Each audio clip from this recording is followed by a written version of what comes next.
Good morning and welcome to the CADclass podcast. I'm Josh. I'm Jake. And you know the drill. Let's get right into it, Jake. We've got some stuff going on.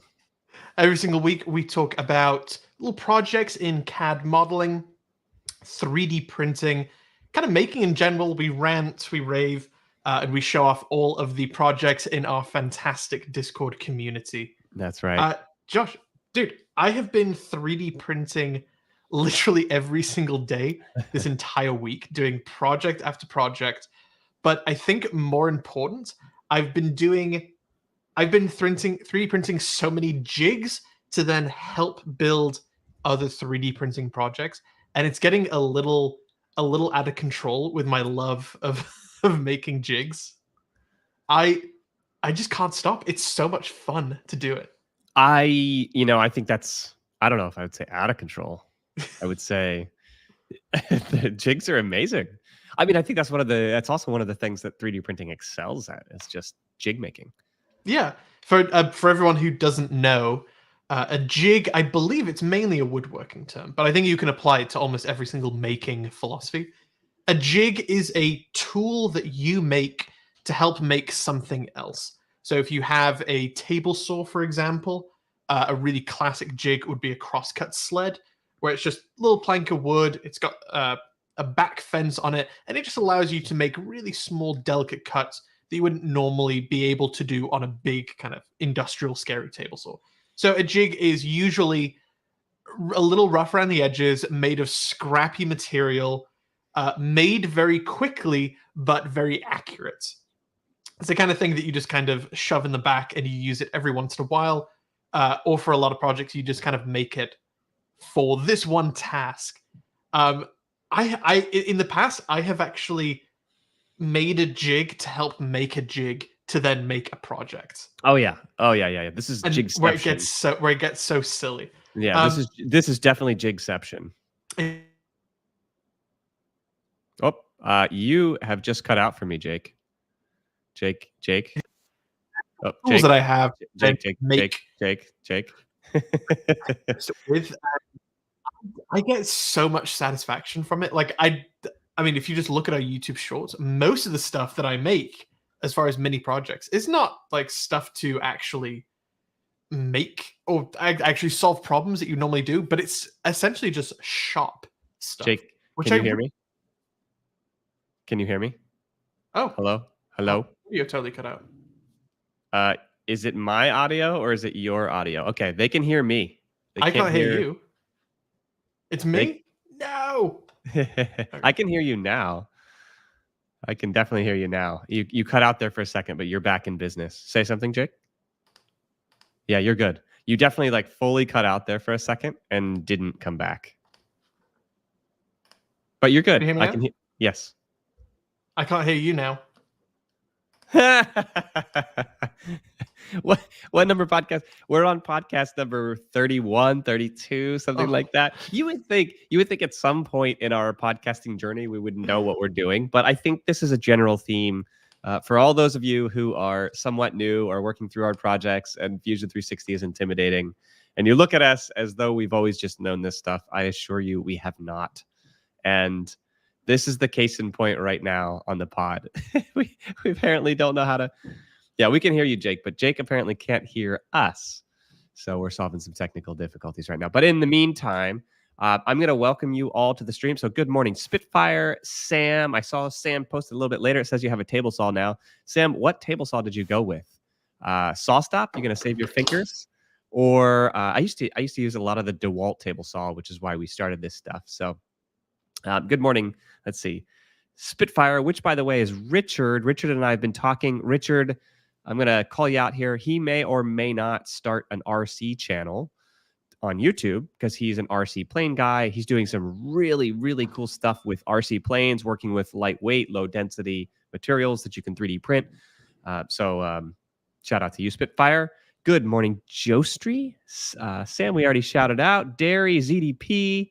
Good to have you, everyone. Really, really nice. Hey, can you hear me again, Jake? Hey, back in the room. No idea why. Headphones cut out. Stupid mistake. Weird. But not only your headphones, right? Because your audio also cut out, which is strange. So, all right, back in business. No idea. Back in business. So as usual, Jake, I don't know what you were saying, but you should say it again. But first, I think we should show off some of the cool stuff that's being made. And we've got I somebody totally agree. who has been making stuff out of our Fusion course, but with Tinkercad, and that is ZDP. Really? Uh, Ooh, okay. he made, I don't know if you saw on there in the Tinkercad section, he made a screw cap mechanism, kind of like the geocache hide.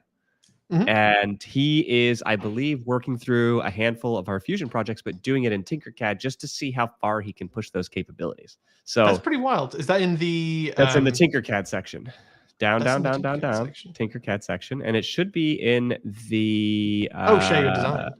I think it's actually in the maybe in the Tinkercad TV or Today in Tinkercad. One of those 3 channels. Maybe I think the one just above it, actually. Yeah, that one. I could be wrong about which one it is.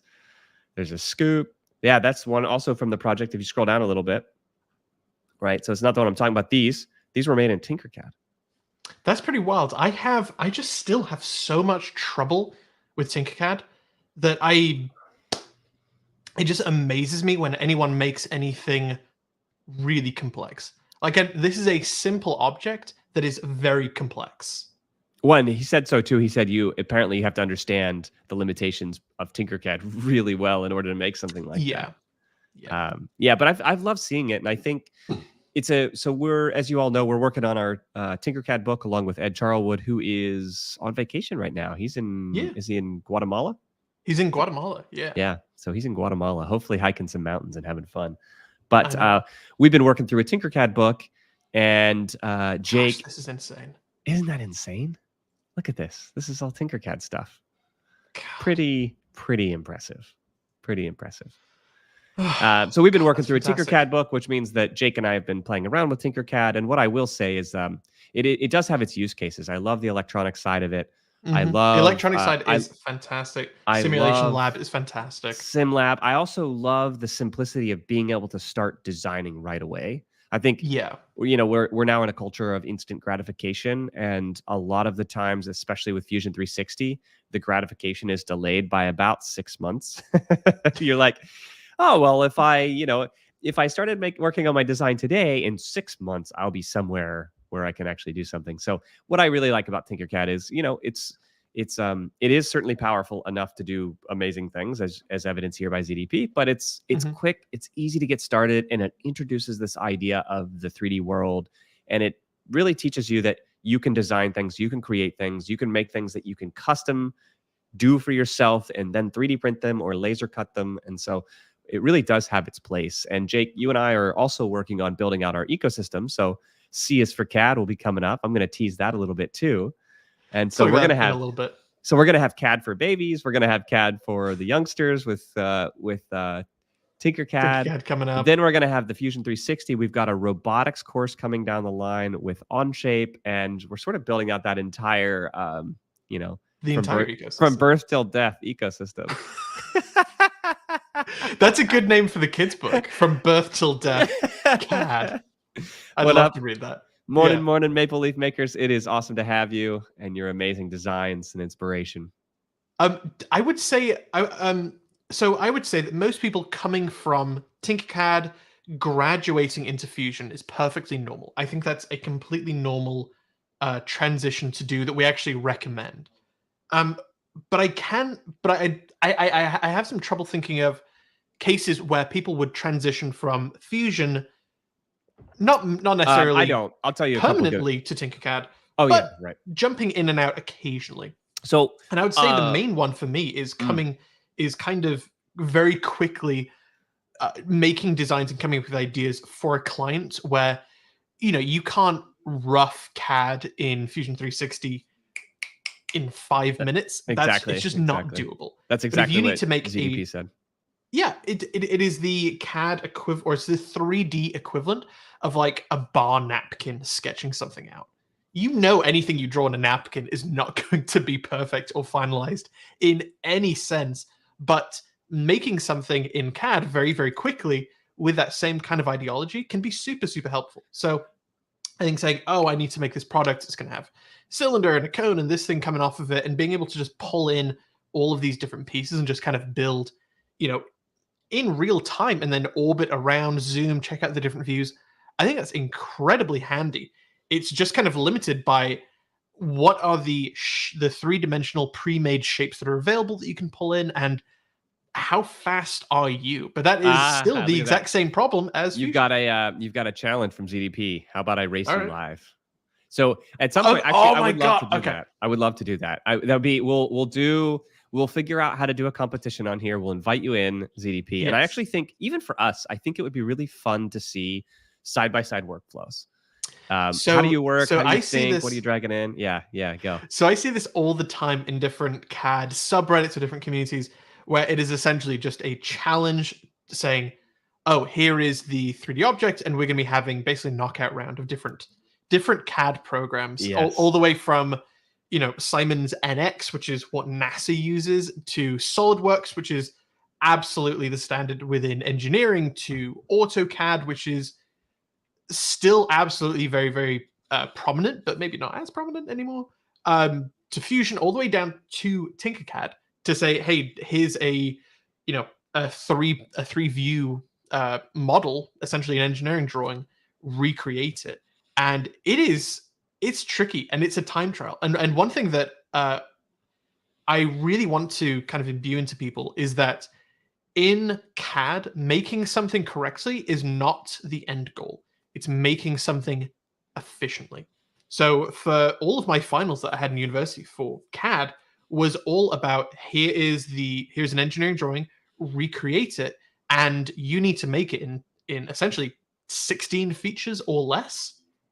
So if you did it in 20 features and you did it in the amount of time for the test, that sucks. Too bad you didn't do it in time. So And I think there's merit to that. I know I interrupted you, but I think there's merit to no, that where you're doing things efficiently in CAD. I think it's also, though, important to keep in mind a lot of our folks in our Discord and working on this stuff are at home. They're making things for themselves. They're not necessarily yeah, collaborating with teams. And so at the end of the day, your goal's a little different. Your goal's just make stuff, and you'll get better and better over yeah, time. I will agree with you, though, that uh, I'm kind of obsessed with this idea in life of progressions. And this is a term that I've been rehabbing some shoulders, right? And so I've been digging deep into the literature about how to actually restore full range of motion in a shoulder. And one of the things that I find the most helpful when doing that is, first you might start with passive range of motion, and then you get to active range of motion, and then you do weighted, and then you do weighted with additional range of motion implications. And there's this very clear progression, and you kind of mhm, take a measurement at the beginning and you take a measurement at the end, and then you can see, did I progress or did I not progress? And so from a continuously learning standpoint, I think the more and more efficient you get, the more and more things you're actually able to make, even as a hobbyist, right? And it gives you that general sense of progression. So kind of both ways there. I think progressing is important. Doing things quicker and more efficiently is kind of interesting. But at the end of the day, just make a lot of stuff. Get in there, work in Fusion. You're not trying. Most people in here are not trying to be engineers. They're not trying to be professional product developers. They're just like, I have a 3D printer and I want to make some stuff around my house. What do you think about I'm that, going to Jake? push back on you a little bit on that Dude? because I definitely do agree with you on that front. Um, but what I've seen quite a few times where we've asked for people's files and we can see their timeline is that it Mm, was designed with someone that has put tape on that bottom left hand corner of their screen where they go, I add something and then I delete something and then I add something and then I delete something and I make a component and then I delete it and then I do this and do that. And it is full of like 50 steps that are completely redundant. And as soon as you have to scroll the timeline for a fairly simple project that probably only takes like 8 steps, it really kind of speaks to the designer. And I think as soon as you get this is not something that you need to worry about as you're getting started into CAD. But I definitely think as you kind of progress further and further on, maybe you get into a robotics club or an RC plane club where you're now sharing files or you want it to be as neat as possible, handing off a file where it's got a massively, unnecessary timeline, it's not the best. It's not the best thing to see. And so kind of working on seeing your timeline and trying to say, oh, these two sketches that were on the exact same plane, I could just make that into one sketch, into just one slightly larger sketch. I can slowly but surely compress. But I think the first step is definitely going through the timeline and seeing all of the things that actually really don't need to be there whatsoever, and kind of working on that from a get-go. Like the efficiencies will come later down the line, absolutely. But I think clearing up is the best thing to do right now. It's like a messy workshop. It's like you can't, if your workshop is a mess and there's tools and nuts and bolts and dust everywhere, fussing about tiny organizations is not the main problem. It's cleaning up your workshop. It's sweeping and making sure that everything is roughly back where it needs to be. As soon as you're in that state, then you can then you can get the label maker out. So I think that needs to be the progression for a lot of people. Okay, so I think there's a meet in the middle here, and that is don't worry too much about it in the beginning. I feel attacked. No, Clean God, workshop. no. Sam says I feel attacked. It's like don't worry too much about it in the beginning because your main goal is just to get practice, repetitions. Just do it a lot, and then as you progress, though, don't allow yourself to get stuck in this mode of doing things the same way you've always done them because that's the way you did them. You should instead think about more efficient ways over time to organize and think about how to create objects in to your point, in the most efficient way possible. And for multiple reasons. I would also say that if you're going to make something, I generally assume, unless I know for a fact it's going to be a one-off, I generally assume I'm going to want to look at this in a couple of years down the line. And I'm also going to want to know how I went about it and maybe I want to make a change a year from now. It's not very useful if I've got, to your point, a timeline that's got 250 things. I don't know how to go back in there and make the edits that I want to make. So in some ways, I set my future self up for failure if I don't at least think about and consider organizing and simplifying as I go. But at the same time, if you then compress and efficient so much, and as you said, I go back to this project in a year, it's really hard to like harken back to what you were thinking all those years ago and actually deconstruct it. And so there is a middle ground where you don't want your timeline too long because it's ridiculous, but you also don't want it so compressed that your sketches are unbelievably busy and your sketch is hard to see just because you could make it more efficient. Spread it out a little bit. That's okay. If your idea is that you're going to be handing off to a peer or yourself in 2 years, which may as well be the same category, then spreading it out a little bit is actually totally beneficial. Well, so let's double click on this for a second. So when you're thinking about organization, when you're thinking about timelining, I'm going to ask a broad question, and you may have to narrow it down a little bit. But when you're thinking about organization in your timeline, when you're thinking about the efficiency that we're talking about right now, can you give me some concrete examples of how you might go about something? The 1.0, Jake is just learning CAD.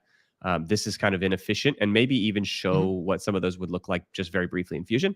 And then the 2.0, how I might go about keeping this, what frameworks, if I'm somebody in the audience right now, what frameworks am I using to keep this manageable?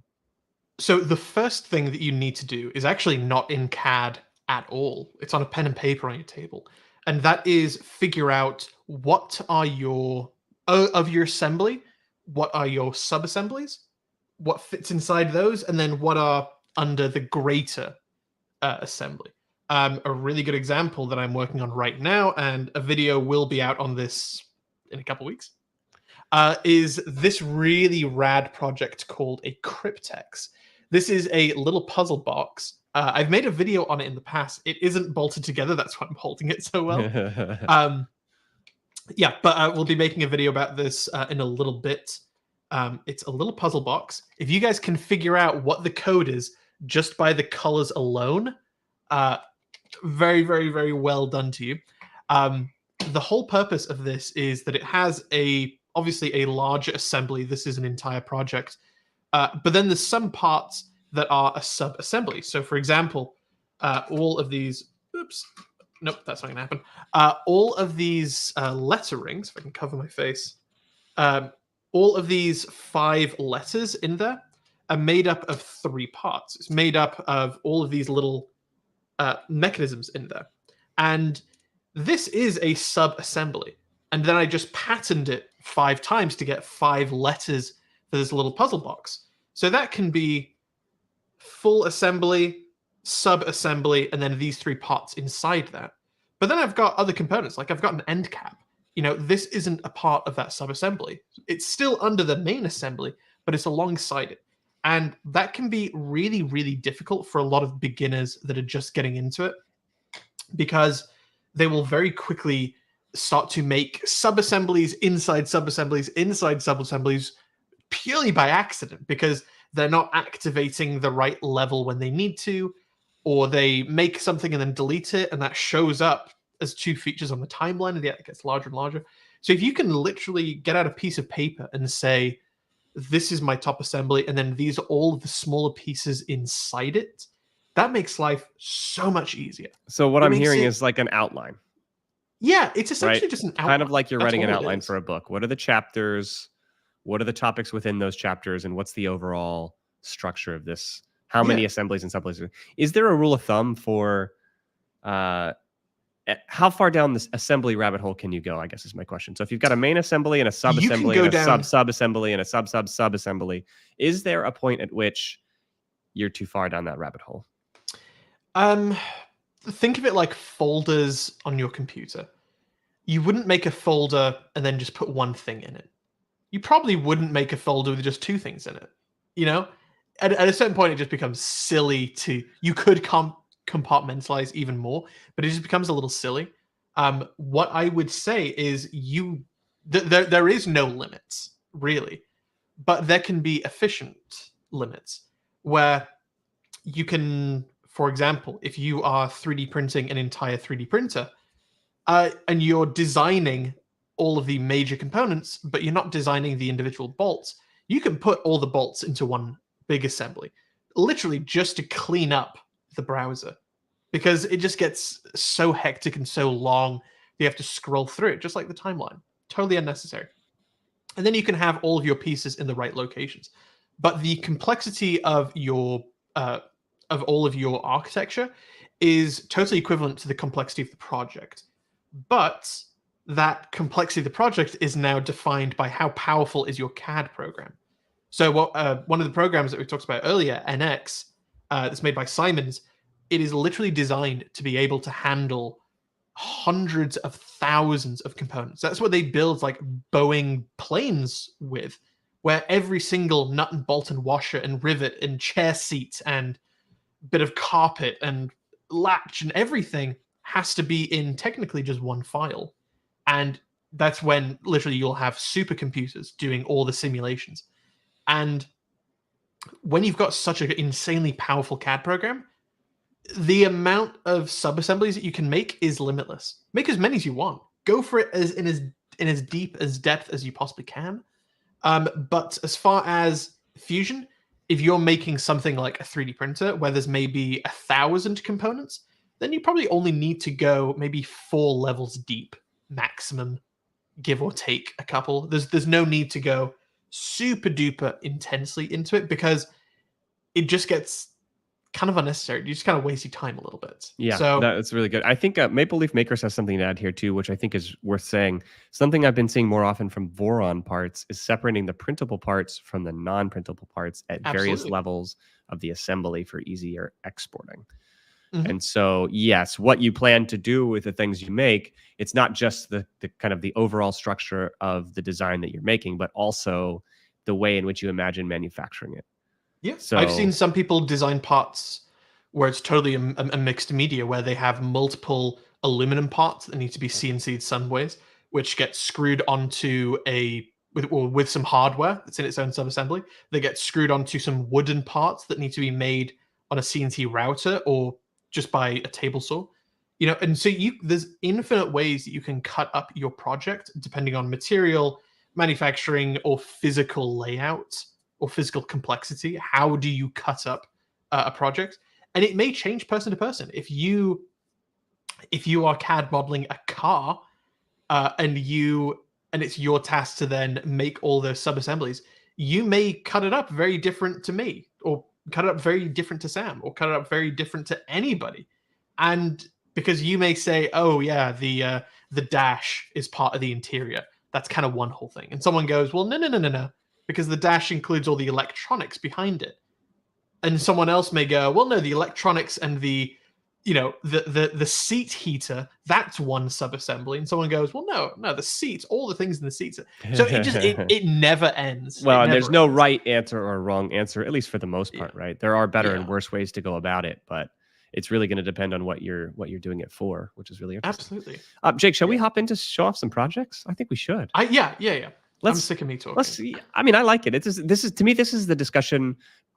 As we're building out the Onshape for robotics class, which is, I think, we're not 100%. We're in the research phases of that right now. But as we're building out this class, like these are the sorts of discussions that really trip up robotics teams, collaborators, right? I think there's a lot of confusion around how to think about this stuff. So this is gold, and this will most likely be codified at some point in the future books that we write, where we talk about exactly this, and maybe we link to some of these discussions, and maybe we interview some folks at Boeing and SpaceX and go, hey, when you do this at a super high level, how what do happens? you do it? Yeah, like wow, where do you guys run into problems? And so I'm looking forward to that. Okay, so this first one coming up from Derry. Right. I want to visualize my table with stained glass, so I 3D printed it. That's pretty rad. That is so That's rad. really creative. So Josh, rad. have you ever done stained glass making? I have not one time ever. I have done it once. I did it with Heather. Heather's one of our friends who is a very, very, very fantastic, not a glass blower. What do you call them? Somebody that works with glass. She's a glass artist. A glartist. Yeah. A glasses, yeah. I'm sure there's a better name for it. But it's not easy. It's not easy at all. And I was like, okay, well, the solder that you have can poison you. The glass can get embedded into your hands. The blade can slice your hand open. And I'm like, this is as dangerous as I thought it would be. And then the alcohol that you do, the fumes can make you go insane. And then I found out that stained glass, or working with stained glass stuff, is incredibly popular with like elderly people. I'm like, what? And I was literally in a class surrounded by all these old ladies, and I'm having so much trouble, and they're there making amazing stuff, and I'm like, the hell? I didn't get the memo. How are you guys doing this? Yeah, and it wasn't even like really lovely, sweet old people that were looking over, like going, "Oh, do you need some help?" It was a sea of people looking at me, going, "The hell's wrong with you?" Oh, it's terrible. Not offering to help. Like, all right, fine. But this is a fantastic. This is Derry. If you're still here, this is really, really cool. This is awesome. I love that stuff. Yeah, pre-making projects small scale that you're going to be making much larger.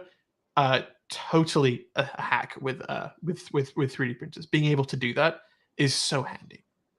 I'm not sure I've seen this person, Azazel Payne. I've seen them. I've seen them here and there. They didn't post for a while, and this is the first post I've seen from them in quite some time. But designed and printed this a while back. Some part of a hanger was given some measurements, so I decided to design it and print it. So it looks like a little pin bracket potentially. Yeah, this is the kind of thing that is, if you were to make it with traditional manufacturing techniques with plastic injection molding, good God, that would take tens of thousands of dollars.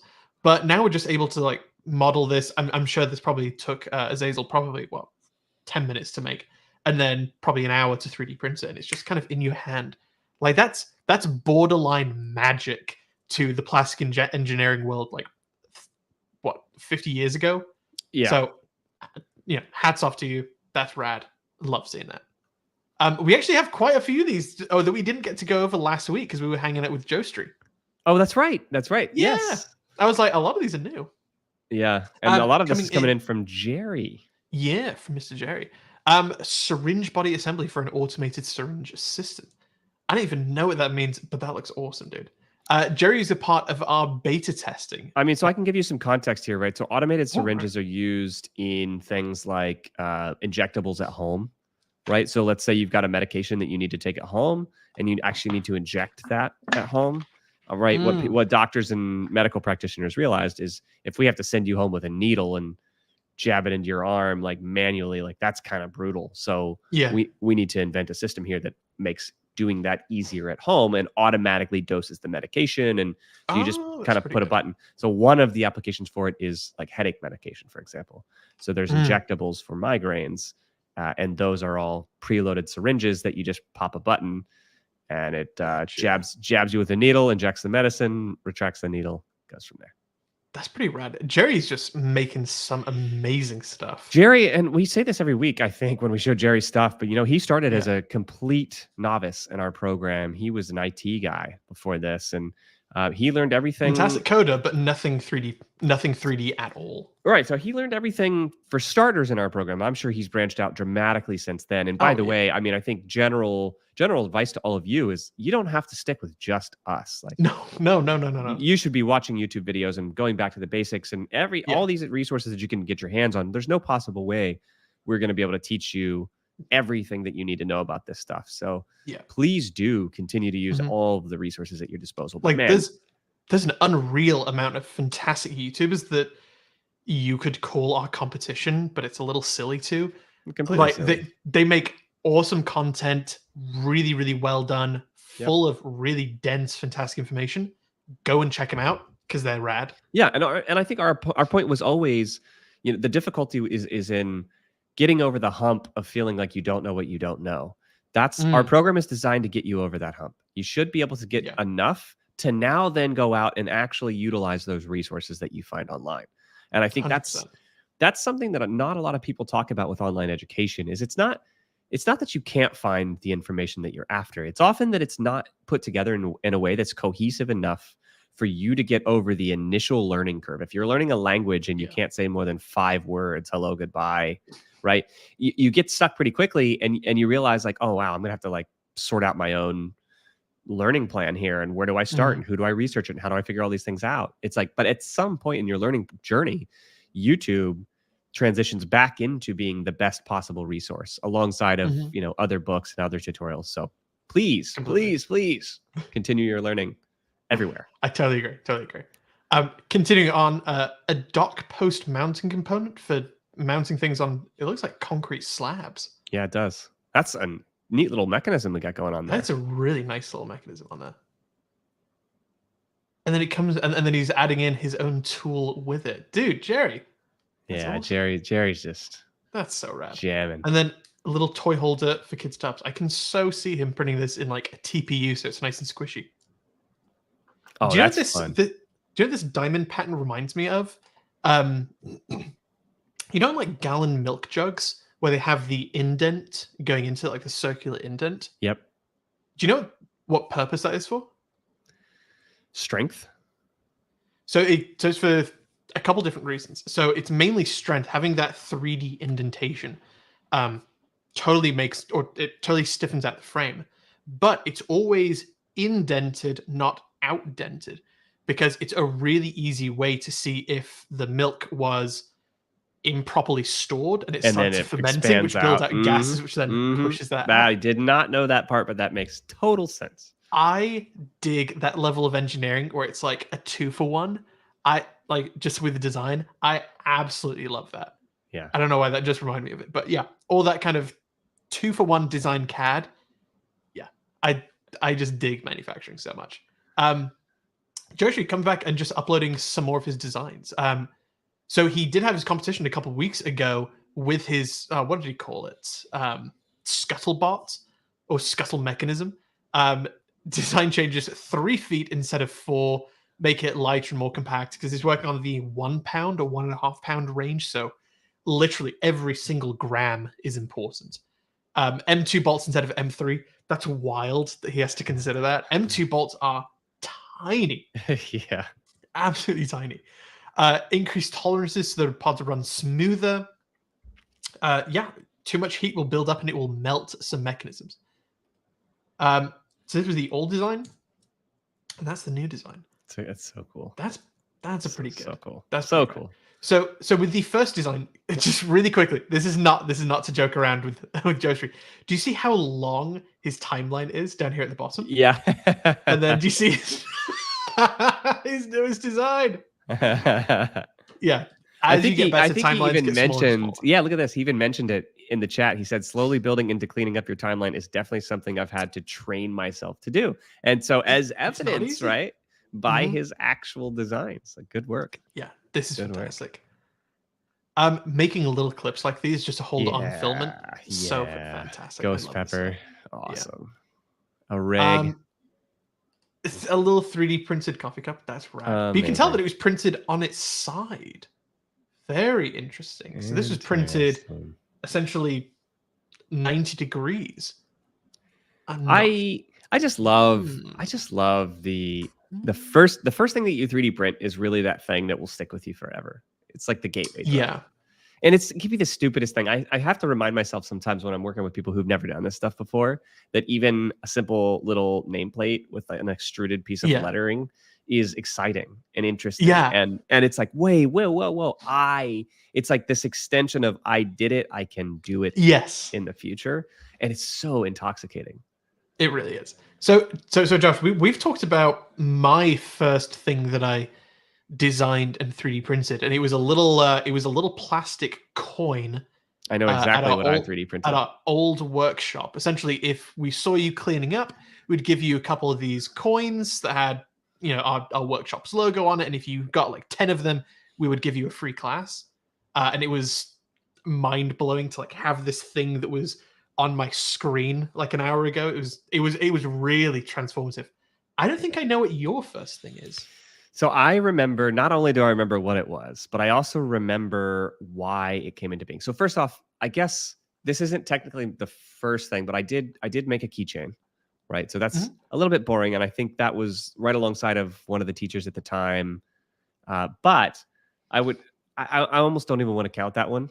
The one that I'm really excited that I did because I didn't really know how to design that well at that point was right at the beginning of the fidget spinner craze. So I designed a fidget spinner to hold pennies and a bearing, and just it's like the 3 counterweights as the 3 counterweights, so that it would fit 5 perfectly. Took my calipers out, and I 3D printed that on our Stratasys at the shop, and it worked. The pennies fit perfectly. They snapped into place. I had to adjust the dimensions just a little bit, but even the first go, everything actually fit into place, and I was able to put a spinner in the middle of it. I was just over the moon. I'm like, wow, I could go out and buy one of these things, which, if it's about time and cost, like I would have saved money doing it. But it was like magic to me. It's like, oh, I can take these tight tolerances. I can translate that to something that I 3D print. This was an ABS as well, like a white, ugly ABS. And I remember that ABS. Yeah, and I was excited to do it because we were working with kids at the time, and I remember we were actually doing Arduino that day. And I was just, everybody had a fidget spinner. I'm like, I was with Brandon. I used to call him B Dizzle. I'm like, B Dizzle, we need to design one of these things. And B Dizzle and I, dude, B Dizzle, shout out if you ever stop in. I see him occasionally commenting on stuff, but yeah, he was the one that really he knew more CAD than I did at that time. And he's like, yeah, we can do this. Let's do it. Let's make one. And so he helped me kind of mess around in the software, and that was the gateway drug. Hooked. It's pretty quick. Hooked. The first thing that you design for yourself, like the first thing that you 3D print is fantastic. It's usually something that is on the SD card that comes with your printer or you found on Thingiverse. Fair enough. But the first thing that you design and print for yourself, and when it works the first time, that's powerful. That's a powerful thing. It's so insane. Yeah. Just continuing on, Spitfire designed this very simple lipo tray. Dig it. Uses Velcro. Really simple design. Love that stuff. Josu's showing off his 1.5 pound robot. Love this thing as always. From Snell showing off some designs. Yeah, simple stuff. I love that. But what really caught my eye, printed by John. Did we show these off a couple of weeks ago? I don't think so. I don't think so. He didn't design it, but man, that is a cool print. That's a nice print. That's pretty rad. But what really caught my eye was this.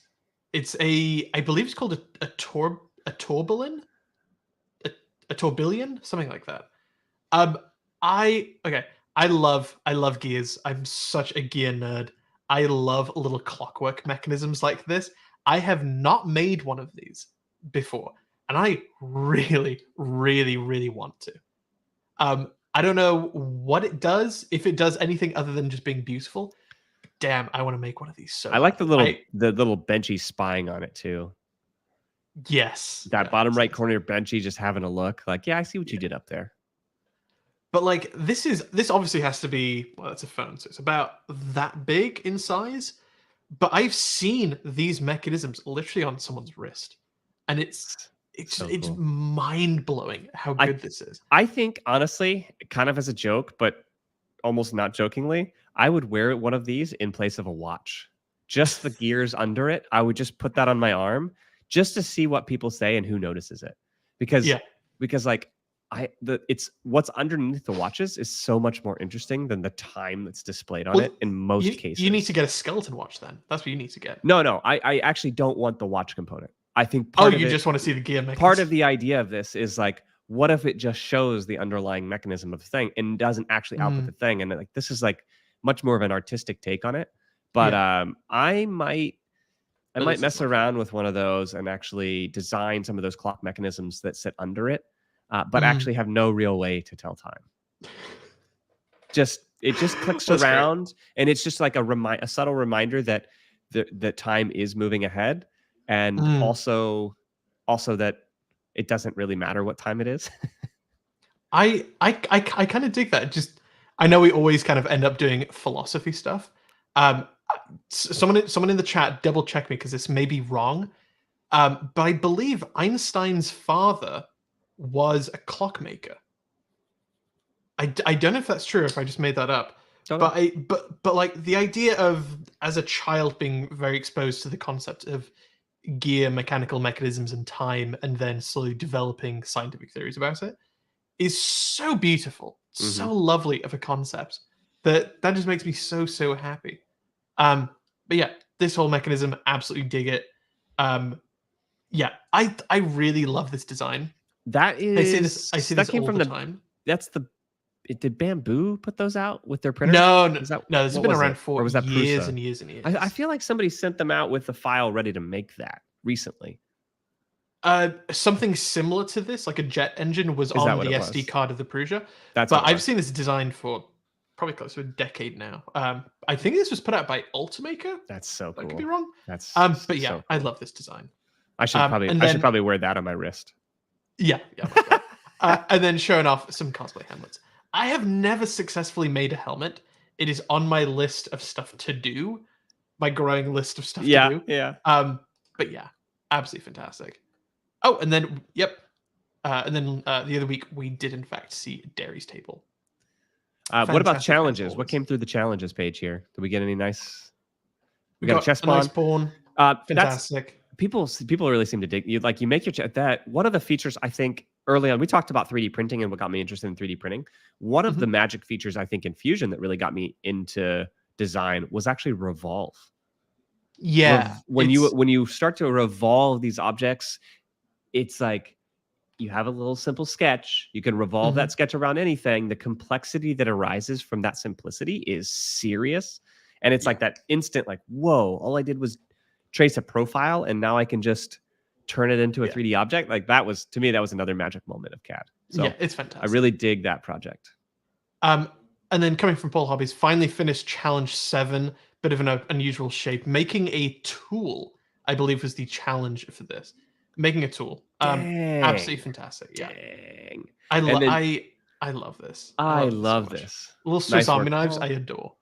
Yeah, I do too. And then I believe we did show off Connie's design. Oh man, Connie! I think Connie did some additional stuff later. Is that right? Did we show this design off?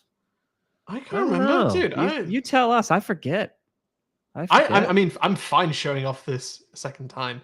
This is gorgeous. This is the challenge from the pizza cutter, where the challenge is to recreate something mechanical from your kitchen. Something that's turning. This is a really nice short. Just this like spinning. Look at this, is kind of mesmerizing. Yeah. If you had a pattern that kind of waved. Oh wow, I like it. Yeah, I like it. That's absolutely gorgeous. Connie is. Yeah, I was gonna say, and I know we shouted Connie out a handful of times. This is Connie, correct? Well, she he, keeps on making whatever. fantastic stuff. So So the amazing stuff here, but and I know we've said this before, but I think what she's really doing that separates her from a lot of people that go through our program is she's doing the challenges, and some of these challenges are hard and take a long time. And Connie's going to come out of this program with serious design skills. And so if you're working through the program and you're wanting to consume all of the information as fast as possible, that's fine. But if you really want to get the most out of it, challenges. The challenges is where do the challenges. They will beat you up. We are coming up near to the end of the at the end of our hour, and so I wanted to show off before I make a video on it the progression of the reprinted series. So you guys may have seen the bolts that we made. So the whole purpose of this series that I'm doing is I'm trying to 3D print systematically all of the parts for a 3D or for an Ender 3 and replace them piecemeal, way by way, going through and replacing all the parts of the frame, all the bolts, the x-axis, the electronics, the this, that, blah, blah, blah, and try to see at what point does it actually fail. Because as we replace metal with plastic, it will get worse, obviously. So the first one was making these little bolts that I had to, if I can cover my face, making this was actually a little bit harder than I expected. Just because I had to pull in a couple different 3D printing and engineering concepts into it, which I always really like. But we made the full video about this. And then but a couple of people were like, oh, we want to see it put into something. I was like, well, unfortunately, the whole point of this video was that we had to increase the thread diameter twice, just because a 5 millimeter or a 3 millimeter for that sake is just, it's just going to snap immediately. So I had to double all of these. So these went from an M5 by 25 bolt up to an M10 by 25. These are chunky bolts. And just very, very quickly this week, I have now replaced the top bracket of the top aluminum extrusion of my Ender 3. You can see a joint in the middle. If I can just get it in the light. Oops, where is it? There we go. This is a dovetail joint. This was actually cut with the Prusa slicer dovetail mechanism. We'll be making a full video on this. This is just the first part, but this is printing in PETG. This is actually my first print with PETG, which is really wild. And it turned out beautifully. It's lovely. Beautifully. I did not realize just how beautiful that is. Yeah, and this is not printed on the Prusa. If you can see the shininess of that surface. Yeah. This is printed on an Ender 3. Really, really lovely. I mean, it's an Ender 3. There's a couple areas that are not stellar. Particularly the layer lines bulge a little bit. But damn, really nice. That's really nice. Really, really, really nice. And it just kind of goes to show that a lot of the time when people are worried about issues and faults with their projects, it's often not actually the slicer or their machine, it's their filament. Because I printed another project that will be going on a little bit later. This is a jig for a project, so I can show it to the camera. This was also printed in Prusa slicer on the exact same machine. But if you can see, the layer lines are actually not great. They're actually, there we go, with the shadows. They're actually pretty bad. And it's just different material. That's it. This one has been not been in a vacuum bag, absorbing humidity, and generally a lower quality filament. And it comes out bulging and really weird. And that's just because this manufacturer didn't have as high a tolerance to the thickness or the diameter of that material. You want to hit 1.75 millimeters, but as that fluctuates ever so slightly, like plus or minus 0.03 millimeters, that makes a huge amount of difference, because now you're messing up with the flow rate of your 3D printer. You're messing around with, well, there's some contaminants that are causing momentary clogs and then a release. So it affects a huge amount of things to it. So buying the cheapest filaments, I know it's very tempting. Don't do it. The cheapest filament will What totally screw this you was over. this was the Prusament that came with the Prusa printer, correct? The Yeah, Prusament yeah, yeah. PETG, and it's the Yeah, Galaxy PETG. it's the Galaxy. I really dig filaments that have a little bit of stuff in them, like the Yep. Galaxy has flex in it, because it hides the imperfections of 3D printing. Like It that totally is does. so beautiful. I love it. I I know. love it. I love it. Printed on an Ender 3. Ridiculous. Absolutely Yeah. ridiculous how good this looks. And so this is just the first components, or the top aluminum extrusion. I've got 5 more huge pieces that need to go together for the 2 sides, the bottom base, the one in the middle, and then the y-axis.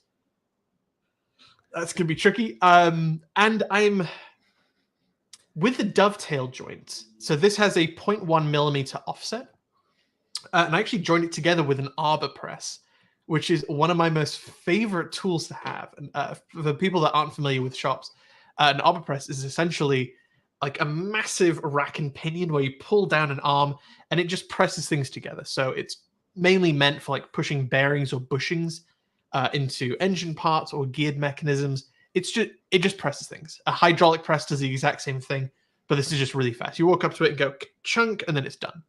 And so with this, yeah, good sound effects. And with this, it's literally just pushing it together slowly but surely. So 0.1 millimeter, and this is like, that is not coming apart. There's no wiggle whatsoever, but there's also no glue in it. And this is one of the things that I wanted to ask you, Josh. Yes. We did hear from somebody, oh, why aren't you using like an internal press or screw mechanism to join these? And the answer was because, well, the original Ender 3 doesn't have that. There is no internal clicky mechanism. It's one part. And my in the rules video, I said, oh yeah, well, I can use glue. That's my one monicum because it has to work with glue. There's just no other way around it. And I soft assembled this without any glue, just as a tester, just to make sure everything fit.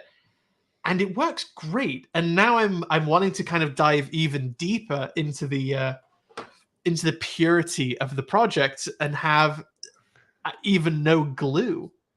I like that idea. I think I'm definitely a fan of trying to do it without glue. Not that I don't really feel like glue is cheating, but I do like the challenge, the process of going through. Yeah.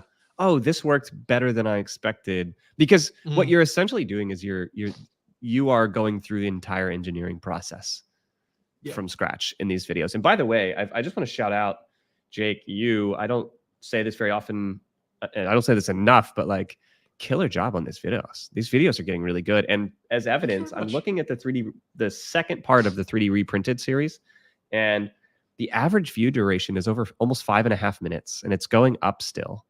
And we have 1.2 thousand views. The click-through rate's up a little bit, and the video itself is just packed with information about useful information about how to 3D print stuff. I also hate fluff in videos. Everyone does. So nicely job. Nicely job. Nicely job, Jake. Nicely job. Thanks, Joshua.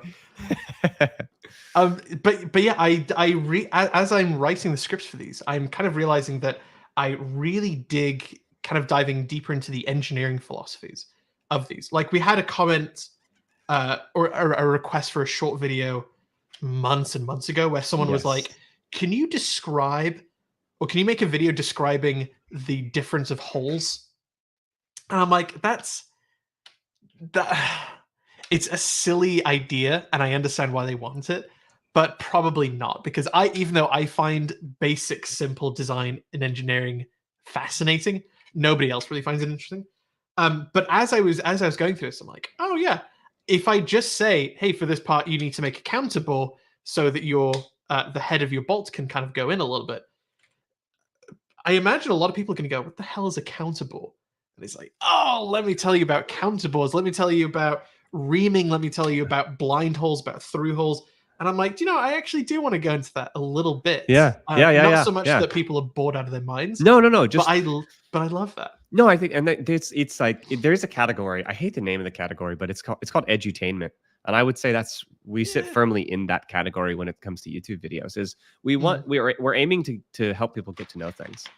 Yeah. But we want to do it in a way that's not paint drawing, right? Like it's Yeah. not what you classically consider sitting in a classroom where you've got somebody lecturing at you with high level details that aren't relevant to your life. So yeah, I think you're managing to get better and better and better at just keeping things entertaining, but also like focusing heavily on what the person gets out of it on the other side of it. So yeah, love it. I mean, that philosophy goes through everything that we do. Is if you're going to teach something to someone, make it interesting. And as soon as it's boring to you, it is definitely boring to them.